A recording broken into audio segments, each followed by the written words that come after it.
ምዕራፍ 2:11 ግርሻ። እንቅልፍ ለምኔን መተወን ጀመርኩ። ፍርሃት እንደ ክፉ በሽታ ገረሸብኝ። የአክስቴ ልጅ መካሻ ፍርዱን ሊያጠናቅቅ 5 ወራት እንደቀሩት ነው አሉ። ከዚህ በፊት ጥርሱን ያረገፈውና የዘረፈው አንድ ሰው የታሰረ ጥየቃ ከርችሌ መሄድ እዚያው ማረሚያ ቤት መካሻን የእስረኞች ካቦ ሆኖ ከወዲያ ወዲህ ሲላየው የተዘጋ ክሱን ቀስቅሶ መጥሪያውን አበጃጅቶ በማረሚያ ቤቱ በኩል እንዲደርሰው አደረጋሉ። ቢያንስ የ5 ዓመት እስር ይጠብቀዋል ሲሉ ሰምቻለሁ። አንድ የወሪሳ ሰፈር የሌቦች ሕግ አማካሪ። ከለላይን ተገፍፌ ለወሪሳ ፀሐይና ዝናብ ተጋለጥኩ። ወሪሳዎች እኔም ላይ የቆየ ክሳቸውን ቀሰቀሱ። ያ የአፈር ቁልል የመሰለ ተጎራባቼ ኩይሳ ደጅ ላይ ተከምሮ ጠበቀኝ። ፈገግ ብዬ ቀረብኩት። እሱ ግን ድድ የመሰለ ድፍርስ አይኑን አፍጥጦ ለሰላምታ የዘረጋሁትን እጄን ወዲያ አለው። ምን ነው አልኩት። የሌቦች ሰፈር አልከን አሉ። መቼ? የት? እንዴት? አፍ ያልፈታ ልጅ መሰልኩ። እሱን የሚያህል ፍርሃት ተከመረብኝ። ማህተም ያረፈበት ማስረጃ ይዤ ልምጣ? አረ ምን ቦጣህ ታዲያ? ብድግ አለ። እኔ እንደሆነ አፈዛርጢ ነኝ። ትንሽ ስጠጣ። እውነቱን ለመናገር የወሪሳኔ ሌቦች ሰፈርነት ከልቤ ዘንግቸው ባላውቅም በአፌ ማውጣት ትዝ አይለኝም። ዛሬስ የቁርጡ መጥቷል። ሳልናዘዝ ሄዲያ እንደ ጥቁር ጉም ካናቴ ትንሽ ራቅ ብሎ አንዣበበብኝ። አሁን ካሁን የጥቁር እጅ ቡጢት ዘነበብኝ በሚል ነፍሴ ተጨነቀች። ለዚህ አፈ ዋጋ አንተ ታገኛለህ። አሁን ያበደርኩህን ብር መልስ። የምን ብር? መካሻን የምጠይቅበት ብር አጣው ስትል ትምህርት ቤት ድረስ መጥቻ አላበደርኩ? አዎ ልጄ፣ እንደ ወረቀት ጨምድዶ ኪሱ ከቶኝ ወደ አንድ ሰዋራ ቦታ ወስዶኝ ቦጫጭቆ ሲጥለኝ ወንዝ ላይ አረፌ አይኔ፣ ጆሮዬ፣ የእግሬ ጣቶች፣ ጡቴ፣ እምብርቴ፣ ቁርጭምጭሚቴ ተበታትነው ሲንሳፈፉና አንዱ ገላዬ ሌላኛውን ሲናፍቅ ታየኝ። እኮ ወዲህ በል አለኝ ርቦ የመሰለ መዳፉን ፊቴ ላይ ደቅኖ። ጊዜ ለመግዛት ደሞዝ አልኩት። መቼ ነው? ሳምንት ቢቀረው ነው። እጠብቃለሁ። ታዲያ ወለዱንም እንዳትረሳ። ከዚያ በኋላ ደግሞ የአፍዳህን ትከፍላለህ ብሎኝ ሄደ። ይኸው ለአንድ ሳምንት እድሜ እንቅልፍ ለምኔን እየተወንኩ እገኛለሁ። 12 ማስተባበያው የብር ዕዳና ዳገትን እያረፉ ይወጡታል። መቼም አንዴ ልፋ ያለው ቢነግድ አይተርፈው ሆኛለሁ። እኔን የጨነቀኝ የአፍዳው በምን ይወራረዳል። አንዱ ለቀን አውጥቻ አውርጄ ዘዴ መጣልኝ። የተጠቀሰብኝ አንቀጽ ሌባ ብልሃል አይደል? ክሱም በድርጊት ማስተባበል እችላለሁ። ለምሳሌ የቤቴን በር ሳልዘጋ ወለል እንዳለ ትቼ ወደ ስራ መሄድ። ወሪሳዎች እንዳመንኳቸው ይገባቸዋል። በዚህ ዘዴ 2 ቀን ተጠቀምኩ። የኔም ቤት መለስ ብሎ የሚያየ ወሪሳዊ የለም። ለነገሩ ወና ቤት ለመጨፈር አይገቡ። ማስተባበያ ዘዴን ቀየርኩ። ትምህርት ቤት ሎከር ውስጥ ቆልፌ ያስቀመጥኳቸው ልብሶችን አንድ ባንድ እያወጣሁ አጥቤ ደጅ ማስጣት። በሬን ዘግቼ በጭላንጭል የሚሆነውን አያለው። ይሄ ዘዴ ያዘልኝ። ፊት ለፊት ያሉት ባልቴት ግራ ቀኝ ሳይሉ ከሳቸው በማይጠበቅ ቅልጥፍና ላጥ አድርገው ትሄዳሉ። ሌላ ጥቢያ ያሰጣለሁ። የልጅ ልጃቸው እየዘለለ አልደርስበት ያለውን ባልቴቷ ወርደው ይሰጡታል። ሌላ ልብስ ውሃ ውስጥ ነከር አድርገው ያሰጣለሁ። እኒያ የተጠፈጠፈ ኮርቄ የመሰሉት አዛውንት ይመጡና መጀመሪያ ልብሱን ጎትተው ይጥላሉ። ቀጥሎ ፈጣሪያቸውን ያመሰግኑና አንስተው ጋቢያቸው ስር ሸጉጠው ይሄዳሉ። ወሪሳዎች የማስተባበያ ድርጊቴን ይቀበሉት አይቀበሉት ሳላውቅ ልብሶች የተገባደዱ። ያንኑ ሰሞን ባልቴቷ ሌባና አዛውንቱ ሌባ በእኔ ሰርቅ ተጣሉ። መጣላታቸው ለኔ በጀ። ወሪሳዎች በምን እንደተጣሉ ደረሱበት። ተሳቀ። በቀጣዩ ቀን ባልቴቷ ደጀን ቆረቆሩ። ያኩይሳ መስሎኝ እንደነገጥኩ በሰላም አልኳቸው። የሆነውን ሰምተህ የለም አሉኝ። ጥፍጥር የመሰሉ አንዳንድ ጥርሶች አልፎ አልፎ አፋቸው ውስጥ ይታዩኛል። የቱን አልኩ። እኔና ያ የሽማግሌ ቀላል መጣላታችንን። የቱ ሽማግሌ? ወዲያው ስማቸውን ለማወቅ የዘየርኩት ነው። ጆቢራው ነዋ። የልጅ ልጃቸው ቀሚሳቸውን ፈልፍሎ እኔን አየኝ። አየሁት። እቀፈኝ እንደማለት እጁን አንከረፈፈ። እምቢ ብል ወሪሳዎች ጠረጠርከን ሰደብከን ሊሉ ነው። አንስቼ ታቀፍኩት። አንገቴ ስር ውሽቅ አለ። መቼም አንተም ልብስ አጥበህ ማስጣትክን አልተውክ፣ እኛም ጠቀስ አደረጉኝ አልተውን። ስለዚህ ማንም ባዕድ ከሚበላው አንዴ በፌስታል እደጅ ብታስቀምጥልኝ እኔ እናትህ እጠቀም ነበር ለማለት ነው የመጣሁት አሉኝ። ግራ ተጋባው። አረ ግድ የለም አምጥቼ በእጆ ሰጥዎታለሁ አልኩ። አረ ንሽቴ እኔ ለማኝ ማድረጉ ነው እንዴ? ባይሆን እንዳላወቀ ሰው በር ላይ ቁጭ አድርገውና ጠቀስ አደረጉኝ። ድንቅ! ሲሄዱ ፎይታ ተሰማኝ። ወዲያው ትዝ ብሎኝ ኮት ኪሴን ብዳብስ ቦርሳ የለም። ግድ የለም በዚህ መካከል ልጁ አውርደኝ አለኝ። ስራውን አጠናቋል ማለት ነው። ድንቅ ብለው ሊመለሱ ሲሉ እኔ የምለው ብዬ አቤቱታዬን አወረድኩት። አሁን እኔ ወሪሳን እንዲያ ብዬ የምሳደብ ነኝ? ብትሳደብስ ያኮራናል እንጂ አያሳፍረን። ሊያወጣጡኝ መስሎኝ አረ እኔ አልኳቸው። ተወው ወዲያ፣ እኔ አስጠነቅቀዋለሁ፣ ጫፍ አይደርስም። እምቢ ካለ የልጅ ልጅ ልጄን ያውቀዋል። ከኩይስ ሰው የሚበልጥ አልኩ። ተዚህ አይቆጥረውም አሉኝ የጥፍራቸውን ስር በሌላ ጥፍራቸው እየሰቀሰቁ። እሱን ለእኔ ተወው ብቻ ፌስታሉን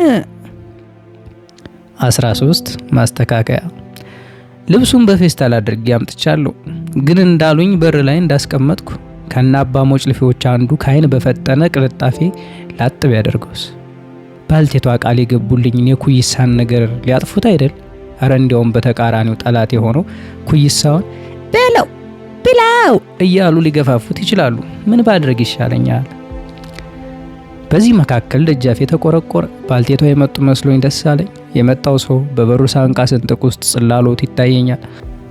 ቤት ለእንግዳ አይባልም አሉኝ። እንደ ታሰረችው ፌስታል ሸርተት ብዬ መንገድ ለቀኩላቸው። ገቡ። እንደ ቤት አከራይ ተንጠረበቡብኝ። ዙሪያ ገባውን በኩራት ገረመሙ። ንቀት ያደረባቸው መሰሉ። ቁጭ በሉ እንጂ አልኩ። ምን ላይ የሽሙጥ ፈገግታ አሳዩኝ። እውነትም መቀመጫ ቀርቶ ለመቀመጫ የሚሆን ዕቃ እንኳ የለም። ብረት ድስቱን በአፉ ደፍቼ ለመቀመጫነት አመቻቸውት። ቂጡ ጥላሸት በመሆኑ ግራ ተጋባው። አልጋው ጫፍ ላይ እንዲቀመጡ ጋበዝኳቸው። የተንዘረፈፈ ጋቢያቸውን እንደ ቀሚስ ሰብስበው ተቀመጡ። ዘመኑ ተበላሽቷል ሲሉ ጀመሩ። ሁሉም የሰው ሀብት ማታሪ ሆኗል። ሁሉም ትዕግስት አጥቷል። ነፍስ በእጁ የሚያልፈው አፉ የሚያዳልጠው በዝቷል። ትናንት ነው ተትናንት በስቲያ እንኳ ይህች ተጎራባች ሰደበችኝ። ማን አልኩ እንዳልሰማ። ወይዘሮ ጉዶ። የባልቴቷን ስም እስከ ዛሬ አላውቀውም ነበር። ምን ብለው? ምን ያላለችው አለ? ኧረ ተወኝ። እኔ ባልሆን ምላሴን አድጦት ክፉ በተናገርኩና ፈጣሪን ማስቀየምኩ ነበር። ያለፈ ማብራሪያቸው ትዝ አለኝ። ዝም ስድብ ኃጢአት እንደሆነ ከእኔ ቀድሞ የተረዳ እንጂ እንደኔ የተገበረ የለም። ምላሴ በሰው ላይ አልፎ አያውቅም። ለምን ብዬ የሰደበኝ ቢኖር ለተሳዳቢ እንዲዳርገው እመኛለሁ። ይሄ ካልሆነም በእጅ ምልክት አንዳንድ አናዳጅ ነገሮችን ጣል አደርግበታለሁ። ከዚህ በተረፈ ምላሴ በሰው ክብር ላይ አልፎ አያውቅም። ሌላው ቀርቶ ምላሴን እንኳ በሰው ላይ አላወጣም። የእጅ ምልክቶችን ጣል ማድረግ ከኃጢአት አልተጻፈምና በሱ እጠቀማለሁ። ግራ ብጋባም ጭንቅላቴን ባወንታ ነቀነቅኩ። የተቀመጡበትን ቆነጥነጥ ብሎ አደላደሉ። ጋቢያቸውንም ትከሻቸውን ከፍ ዝቅ አድርገው አመቻቹና ቀጠሉ። እኔ እንደሱ አይደለሁም። በስተርጅና ዘመኔ ፈጣሪን የሚያስቀይም ነገር አልሰራም። ወደ እሱ መሄጃዬ ደርሷል። እሷ ግን ስራዋ ሁሉ ሌላ ነው። ሆን ብላ ኃጢአት መስራቷ ሳያንስ ታሪካችንንም ማዛባት ይዛለች። እንዴት? በሰፊው ለማድመጥ ቀልቤን ለወሬው ሰጥቼ የተደፋው ድስት ላይ ተቀመጥኩ። አሁን ለታ ለሌሎች የምትነፋውን ውሸት ታሪክ ብላ ደገመችልኝ። ተይ እንጂ ጉዱ አልኳት አለሳለሽ። ይህን ሰፈር የቆረቆረው አባ ወሪስ አይደለም።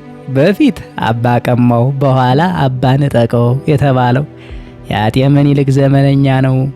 አባ ወሪሳ እኮ የኖረው በአጤ ኃይለ ሥላሴ ዘመን አሁን እኮ ነው አልኳት። አፍጥጣ ምን ሲደረግ አትልም? እሺ ተሆነ ሆነና ማን ቢወልድ ማ ሆኖ ነው አባ ወሪሳ ይህን ሰፈር የቆረቆረው አልኳት። እዚህ ላይ ትክክል መጣች፣ ተንደረደረች። ከአጤ ቴዎድሮስ ዘመን አንስታ በስትክክሉ መጣች፣ መጨረሻ ፈጠጠች። እንዴ አልኩኝ በታሪኩ ተመስጬ። እንደ ነገስታቱ እነሱም የስልጣን ተዋረድ። እነሱስ ነገስታት አይደሉም ወይ? ምን ይጎድላቸዋል? ሲያፈጡ ፈራው። በወሪሳ ሰፈር የተከሰስኩበት ያፈዳ ትዝ አለኝ። እንግዲህ ታሪክ የደረሰበት የመጀመሪያው ሌባ አባ ላፈው ነው። በአጤ ቴዎድሮስ ዘመን ንጉሱ ፊት ቀርቦ ለእኛም ሙያ እውቅና የሰጠው ስራችን ተመዝኖ እንሾም እንሸለም አለ ይባላል። አይ አባላፈው አሉ አጤ ቴዎድሮስ። ተሆነ ሶነና ስንት ተከታይ አለ? 10,000 ይደርሳሉ ጃንሆይ አለ። ድንቅ ነው ድንቅ። ለዛሬው አንተን ሾመናል። ንጹሕ ቀሚስ ስጡት። ደግሞ የጎበዝ አለቆችህንና ተከታዮችን ተፊታችን እያቀረብክ እንድታሾም እንድታሸልም ይሆን አሉት። አባላፈው ነገር ያውቃል። አጤው የዋዛ አይደሉም። ስንቱን ላፎቴ እጁን እንዳስቆረጡ ደርሶበታል። ኋላ ሹመቱንና ሽልማቱን ተቀብሎ ወደ ሰፈሩ። በቀጣዩ ቀን 2 ጎበዝ አለቆቹንና ጥቂት ተከታዮቹን ወደ ንጉሱ ላከ። አሁንም አጤ ቴዎድሮስ እስኪጠራቀሙላቸው ሾመው ሸልመው ላኩ። አሁንም እንዲያው ጥቂት ተፊታቸው አስቀርቦ ንጉሱ መላው ዘራፊ እንዳይደነብርባቸው ሰግተው ሾሙ ሸለሙና አባላፈውን ስትሉት አንተም ደከምክ፣ ለእኔም ስራ በዛ፣ አንዴ የሚሸለመውንና የሚሾሙትን ይዘህና የሚል መልእክት ላኩበት። አባላፈው እንዲህ ዋዛ ጭርሱኑ ጥቂት መላኩን ተወው። እሱ ደጃዝማች ተብሏል። በእሱ ስር 2 ግራዝማችና 2 ቀኛዝማች አሹሟል። ከዚህ በላይ ምን ማድረግ አለ? ንጉሱን ተላላ ስላደረጋቸው ተበሳጩ። ጫኑ ፈረሴን አሉ አባታጠቅን አምጡልኝ። ያ ሁሉ መኳንንት ሃይ ብሎ አስቀራቸው። እኛ እንበቃም ወይ ተባለ። ደግሞ ለዘራፊ ንጉስ ይዝመት፣ ይሄ ለሚሰማውስ ደግ ነው። እነሱ እንጂ አስራችሁ አምጡልኝ አሉ ይባላል። አባላፎ የት ሊገኝ? እዚህ ሲሉት እዚያ፣ እዚያ ሲሉት እዚህ ነው። እሱ እንደሆነ ያኔ ነው እንግዲህ የጎንደር አዝማሪ እንዲህ ብሎ የዘፈነው። የታለ አፋልጉኛና አባላፈው ተንጉስ ላይ ቀሚስ ያጭበረበረው። ግሩም ነው አልኩ። ይሄን ተትምህርቱ አላገቦትም? አረ በጭራሽ አብደዋላ። አባ ሞጭልፍም ተትምህርቱ የለም አባ መዝብርም እንደውም አባ መንትፍም የለም ስሎት። አባ ነጠቀውሳ ስሙንም ዛሬ መስማቴን አይ ኢትዮጵያ አሁን አባ ነጠቀውን ያለ ሰው ትዘነጊ። ትልቅ ታሪክ ነበራቸው አልኩ ለወሬ ቋምጬ እየተቁነጠነጥኩ። የተቀመጥኩበት ድስት ከመሬት ጋር እየተፋፋቀ ዘግናኝ ድምፅ አሰማ። የእሱን ያህል ማሰራ የሰፈራችን እኮ ፊት አባ ነጠቀው ነበር። ታዲያ እንዴት ወሪሳ ተባለ?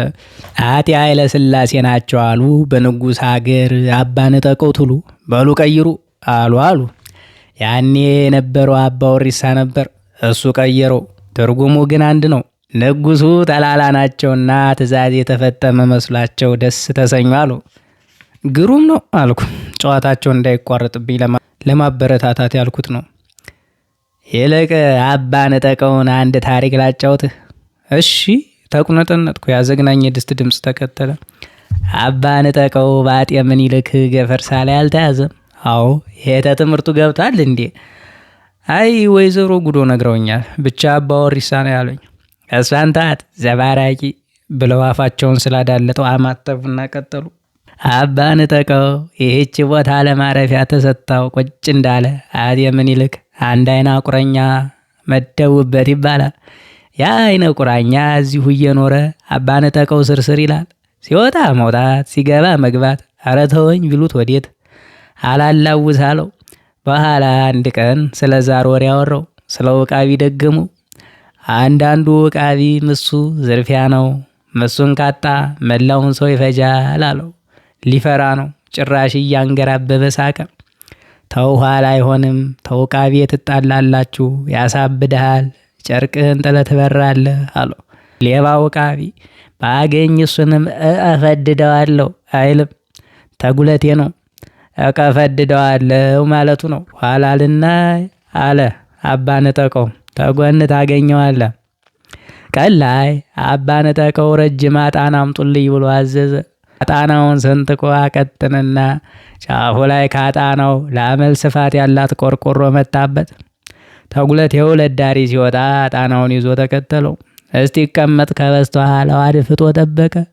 ቁምጣውን አውልቆ ቁጢጥ ሲል አባ ነጠቀው አጣናውን ሰደድ አድርጎ ቆርቆሮውን እስሩ አስቀመጠ። ቆርቆሯ በቂጡ ትክክል እንደረጋች ሲያረጋግጥ ዝም ብሎ ጠበቀ። ሰውየው ተጸዳድቶ እንደጨረሰ አጣናውን አንስቶ የተደበቀበት አኖረው። ሰውየው ቁምጣውን ታጥቆ መለስ ሲል አሩን አጣው። ደነገጠ። ታዲያ የት ሄደ? በእግሩ ቢዳብስ የለም። ቁጢጥ ብሎ ቢመለከት አልታይ አለው። በቃ ጮኸ። አርቼ ጠፋ አለ። ራሱን ማመን ተሳነው። ጉድ ጉድ ማለት አበዛ። አሩ ተገኘ። ወሪሳዎች መጠየቅ አበዙበት። ማላገጫ ሆነ። የለም ጠፋ እያለ ይመልሳል።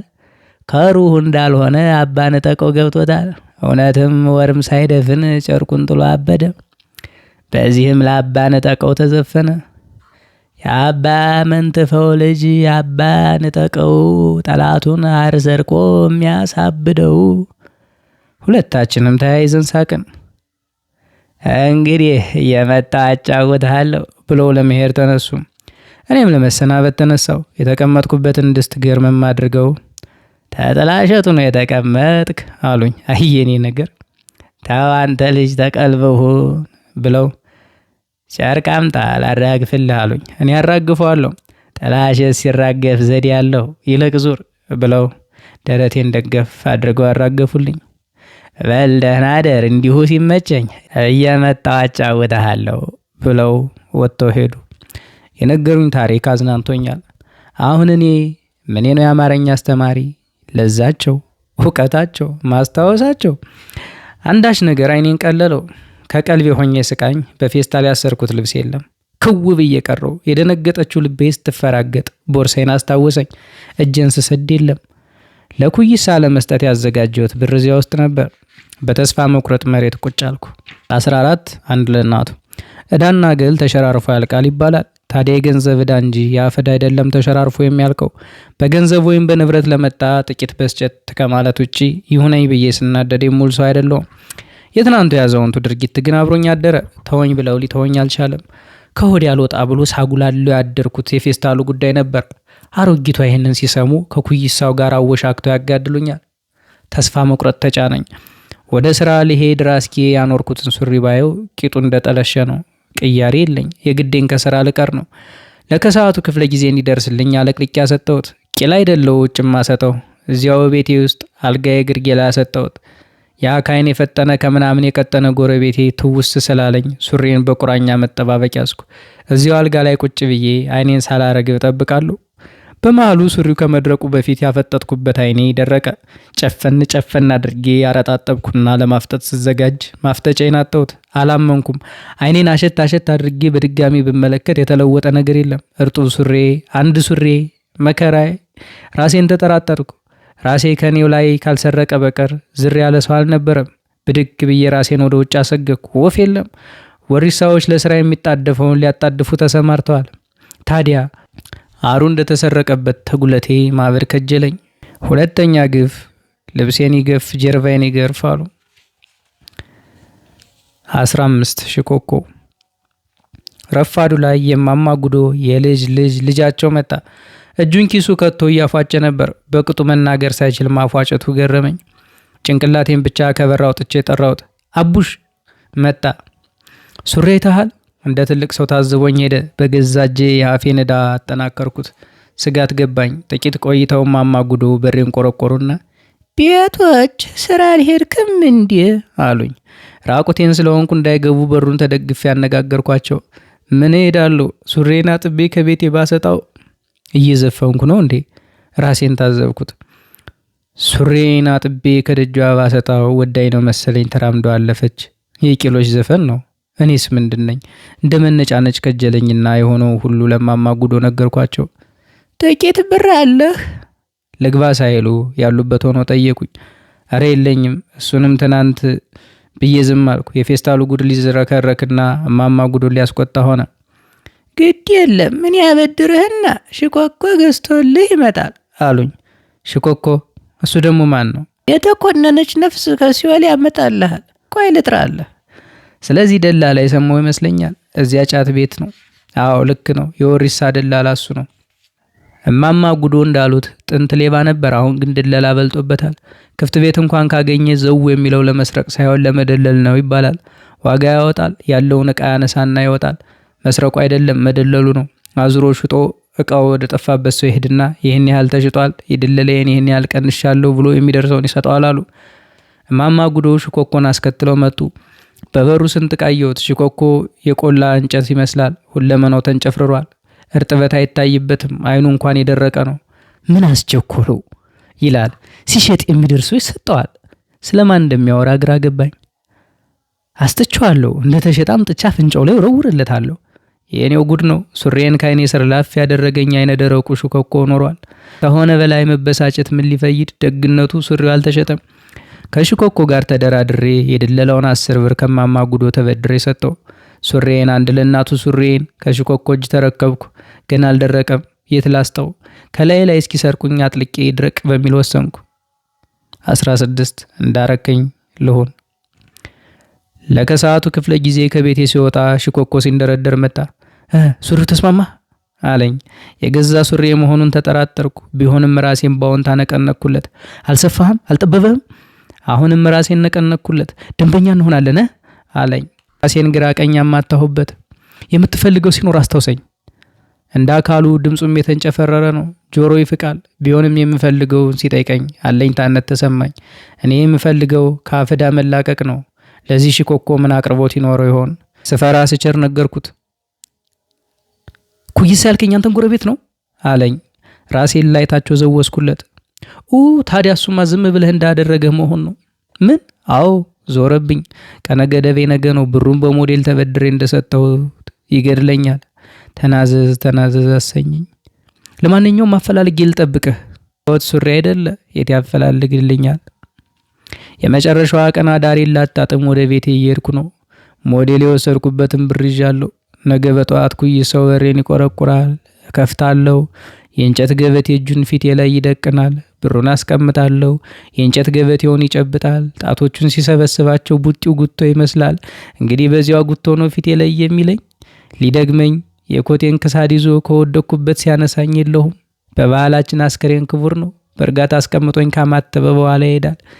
ፍትሐቴን በኩይሳ ማማተብ ይጠናቀቃል። ወሪሳዎችን ተሰናበት አለኝ። ደግሞም እንደ ነብዮቹ ወዮልሽ ወሪሳ ማለት አማረኝ። ፍጻሜ መጥቷል። ተነቅቶብሻል ወሪሳ፣ እነሆ ቀኑ ደርሷል። በወሪሳ የምትቀመጥ ሆይ ተራህ ደርሷል። ጊዜ መጥቷል። ቀን ቀርቧል። የሽብር ቀን ነው እንጂ በተራራማ ወሪሳ ላይ ያለ ልልታ አይደለም። አሁን በቅርብ ማቴን አፈስብሻለሁ። ቁጣዬን እፈጽምብሻለሁ። እንደ መንገድሽም መጠን እፈርድብሻለሁ። ጉስቁልናን በአንድ ምስኪን የአማርኛ መምህር ላይ ፈጽመሻልና ጉስቁልናሽንም ሁሉ አመጣብሻለሁ። በራሴ ትንቢት ተጽናናው። ከዚህች ዓለምና ሕዝቦቿ የቀረኝን ነገር ፈልጌ ያጣሁት። ብቻ አንድ የተረት መጽሐፍ ብጽፍ ምኞቴ ነበር። ይሄ ደግሞ የብዙዎቹ አማርኛ መምህሮች ህልም ነው። አልሆነም። ራሴ ኩይሳው ተረት መሆኛ ይደርሷል። ቤቴ መዳረሻ ላይ አንተን ነው ስማ የሚል ድምጽ ሲከተለኝ ከሐሳብ የነቀው መልአከ ሞት መሰለኝ። ምን አስቸኮለው? አንድ ሌሊት መጠበቅ ተሳነው? ለውቅ ሰው ዞር አልኩ። መልአከ ሞት ሳይሆን መልአከ ሞት የሚመስለው ሽኮኮ ኖሯል። ቆሜ የጠበቅኩት ባያታክተኝ የመጨረሻ ቀኔን በሰላም ባሳልፍ ምን አለ። ሆድ ባሰኝ። አልቅስ አለኝ። ያልከኝን አግኝቼልሃለሁ አለኝ። ጎንበስ ብዬ ሱሬን አየው። አለ። ታዲያ ምንድነው ያገኘልኝ? ኩይሳው ከገደለኝ በኋላ እርጥብ ነፍሴን አምጥቶ የድለላ ሊቀበለኝ። ባላጋራ አንድ የሚፈራቸው ሰው አሉ። ማናቸው? እና የምለው ጠፋኝ። አንበርፕር ይባላሉ። ድሮ ሳት የላሱ ጠበቃ ነበሩ። ኩይሳውን ከአንዴም 3 ከርቼላ ያወርደውታል። እና ነገ ቤታቸው ሄደን ከሞትኩ በኋላ አልኩት። እንግዲህ አሁን እንሂዳ ለኔ ድለላይን። እሱ ግድ የለም ግን ሰውየው ማን ያልከኝ? ስማቸውን አንበርፕር። የአንበርፕር ቤታቸው የት ነው? እሪ በከንቱ ደገመልኝ። የሰፈሩ ስም ያስፈራል። ቢሆንም ሲኦል ቢሆንም ከኩይሳው መገላገያ ካገኘው ሄዳለሁ። እንሂድ አልኩት ሰፈሩን እንደሚያውቅ እየቀደምኩ።